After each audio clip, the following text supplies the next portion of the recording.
merely commented on his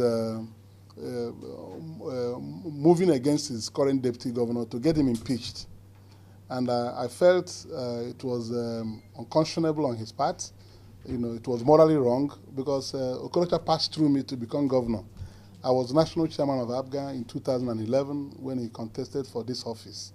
And I knew the road to the Douglas house in Owerri. You know, it was a very difficult road we passed through.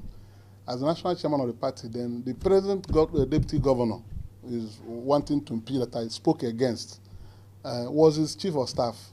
They had been together for about 20 years before he contested that election. And during the time we were campaigning in Owerri, in Imo State, I was there myself. This current deputy governor was arrested, you know, and detained for 3 weeks because he was accused of arranging people that attacked Obasanjo when he visited Owerri at that time. No, PDP was in charge at that time. You know, I had to do a series of press conferences taken on the Inspector General of Police then to get the Madumere released. Eventually, few days to the election, he was let off. And when we went to that election, you know, we won, ABGA won, and of course, there was a twist. The election was not declared, the result was not declared for the simple reason that they didn't want ABGA and Okorocha to take the victory. We had to go into very strenuous advocacy. I was on television all the time, and I had to come to INEC with Senator Chris Anyanwu and Chief Martin Abaso to make a presentation at INEC that led to the cancellation of election in Ohajeboma local government, Uguta local government, a repeat for Mbitolu local government where the twist happened, and then Ngokpala where election never took place. It was after that presentation that INEC ordered a supplementary election. We had a 46,000 lead after those cancellations, and a rerun, a supplementary election, was scheduled. Okorocha refused to take part in the supplementary poll. Instead, he headed to the Federal High Court, Abuja, to stop the election from taking place. I moved my people to Imo State with myself. It was at that place that I insisted that ABGA was going to take part in the supplementary election, because that was the only way we could get that victory finally achieved. He did not see it himself, who is governor today. He didn't see it. He opposed the supplementary poll. He was in court. But because I said ABGA will participate in the supplementary poll, because I knew that was the only way out. If we hadn't held that supplementary poll, 28,000 votes for PDP that were cancelled in Ohajeboma would have been added to PDP. So he was very naive. He didn't see these things. We drove it. I drove it, and went to that supplementary poll where I also served as a local government coalition agent in Mbitolu. He didn't know. He didn't have the understanding of how to conclude the process. We were there, and because Mbitolu was the most problematic local government, I had to go there with a tag like this, and stayed overnight and ensured that we came out with the result that gave us final victory, apart from winning other places. So it was very heartrending for me to see some of the things he did. And again, before he emerged as a candidate, there was an agreement. I was a witness to the agreement he signed with Chief Martin Abaso. I still have the original copy with me, where Okorocha dictated the terms of that agreement. He considered the leadership of the party to Chief Abaso, and they also said Abaso should nominate the deputy. Abaso now nominated his younger brother, Jude Abaso, as deputy. We went to the election. As soon as we won, he changed the whole thing. You see, and along the line in 2013, he impeached that Jude Abaso, who came in as the deputy governor. On the agreement, he dictated the terms. He didn't honor the agreement, you know. Along the line, he left ABGA and went away. Leaving ABGA wasn't the greater problem, but the issue is his governance of the state. So it's very heartbreaking for me to see a man who came very humbly, answering me, yes, sir, get into that office and started bullying everybody. He removed his deputy, impeached him. That was not enough for him. Going through his governance profile, you are a journalist, you've been covering activities there, insulting religious leaders every day. That's, even people who supported him to become governor. Life is not like that. So when he moved against his second deputy now, I felt it would be a guilt of silence if people don't call him to order. So I had to bring him to his moral sense that what he's doing is not what a Christian should do. It's a bad record for somebody to be governor and impeach 2 deputy governors within his tenure of office. I told him not to do that. So, of course, I expressed regret that somebody who passed through our hands to become governor is behaving like this. So he just retorted and said I was whiling away time in the Senate. That was not a reply expected from him. So somebody who is a trickster, Okorocha is a trickster. If you cannot live by the words you profess, you cannot aspire to leadership. Leadership is about honor and consistency of character.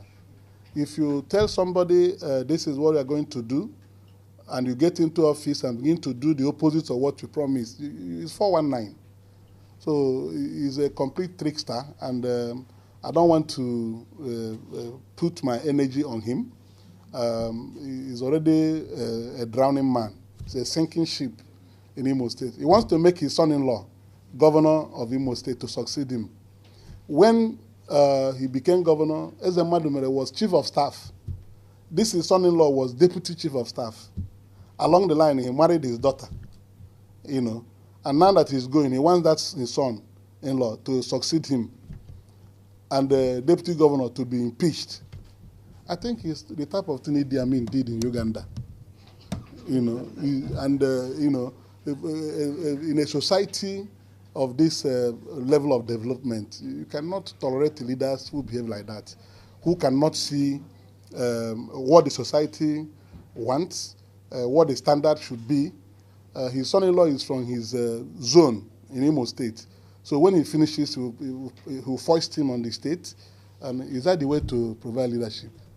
So I only made a small remark that you should not muzzle the ox you used to thresh grain, and he found it offensive and he descended on me that I'm not doing anything here. You've been covering my activities here. Have I been idle here? I've not been idle. So he's the one who is failing in governance, and the reply he has to give to something he has no defense to is that I'm just settling down in the Senate. So in answer to your question, Okorocha is a trickster, and nobody should take him serious. He has 10 months from now to give account of his stewardship. That is my consolation, because in 10 months' time he will be out of office. Reality will dawn on him. All the people who played any role in helping him become governor, all of them are his enemies today. Is that the way to provide leadership? It's when he leaves office that he will now know the difference between public treasury and private treasury. When you use public treasury and public trust to enlarge your coast, by the time you leave office, people will come after you. And being reckless, those who served him over the years, they are the people he's annihilating today. They are the people who will help investigations when the time comes.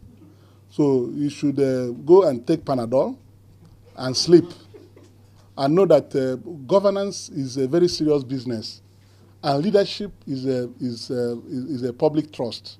You cannot abuse it. You go to your village and build a private university with state resources. These things are open there. You cannot convert state resources to private resources. It was last year he appointed his sister, blood sister, sibling, Commissioner for Happiness. And people were writing it. Any person who is serious, is that the type of intervention? Is that the type of governance somebody will provide? Even Mandela himself seeing such thing will be crying in his grave. The type of leaders we have produced in Africa, where you will come and play to the gallery with the plight of your people, with abandoned projects littered everywhere. Go to Imo State and see what is going on there. 27 hospitals he started, one per local government, all of them are abandoned. And he's saying that I'm not doing anything at the Senate. So I'm only calling on his moral conscience to know that there are boundaries a leader cannot cross, you know. So if he thinks that he's a Superman, let him complete the impeachment of Eze Madumere. He will regret it. I know very soon he will run away from the process, because you cannot be sleeping with somebody who knows everything about you. Tomorrow you wield a stick as if the person is not a human being again. Some of these things will come to bear. So what you read was just a misplaced aggression. The man is drowning in Imo State. And I had to say so, because if I didn't tell him that, it means that I encouraged what he was doing. Haven't come through my hands to become governor. So I simply dissociated myself and asked God for forgiveness. That was what I did. Were you blind? Eh? Were you blind? No, when he was coming and said, cheers, sir, sorry, sir, cheers, sir. That's why I'm calling him a trickster. You know, somebody who will tell you, cheers, sir. That's my oddly there. He's been working with me since 14 years. He was always saying him, cheers, sir, yes, sir, yes, sir. You know, so now he has become governor and everybody is a fool. That's what I'm saying. So a leader should be humble in ascending office. If you get into office, the office should not get into your head. You should become the normal person. If he was calling me Chiasa before he became governor, there's no reason why he can make this type of statement to me, because I was the person who was in a position determining his fate at that time at no cost. Because he promised that he was going to make Imo State El Dorado, and that he was a very great philanthropist, training children of poor people, you know. So is he not obtaining by false pretense? So we thought we were moving together. And as soon as he got in there, he became a tiger. He became a tiger, and even Chiasa disappeared, you know. all those things. So I had to sincerely speak out against his activities in order not to make him a model of somebody who can be governor. You know, he's a failed governor. I'm so sorry about that. ABGA, the party that I led for 10 years as chairman, has run the government of Anambra State for 12 years now. Is on the 13th year. If you go there, you see how the manifesto of the party had been used by the former governor and the current governor to develop that state. The place is very peaceful, working, doing everything to bring in international foreign partners to aid development. You go to Imo State, what you see, a tower, Akachi Tower. Akachi Tower. It's 10 months to go now. And when he came, he said he will make Okiwe will look like London, then Olo will be like New York, and Owerri will be like Washington, D.C. Has he done that? So I'm sorry. You know, when you want to seek opportunity to lead the people, you must be organized. And when God gives you that opportunity, you must be humble with that. So what he's doing is that he's bullying people. I don't like it. And I called him to order. I'm in a position to call him to order. As my younger brother, I'm older than him. Incidentally, I'm older than him. So I'm in a position to advise him. And knowing that I have so much to talk about, I'm in a position to call him to order. Those agreements that I have, he knows I have them with his signature. If he talks again in the next 1 week, I will publish some of them, so that he will know that 419 cannot be used to get to leadership. It's something that out of the plight of the people you live with, you feel things are not working well, and you offer yourself to be part of the solution, correction. You come out, not to use trick to take power, and then leave your people despondent. That's what he has done in Imo State. So it's a very sad commentary. Thank you.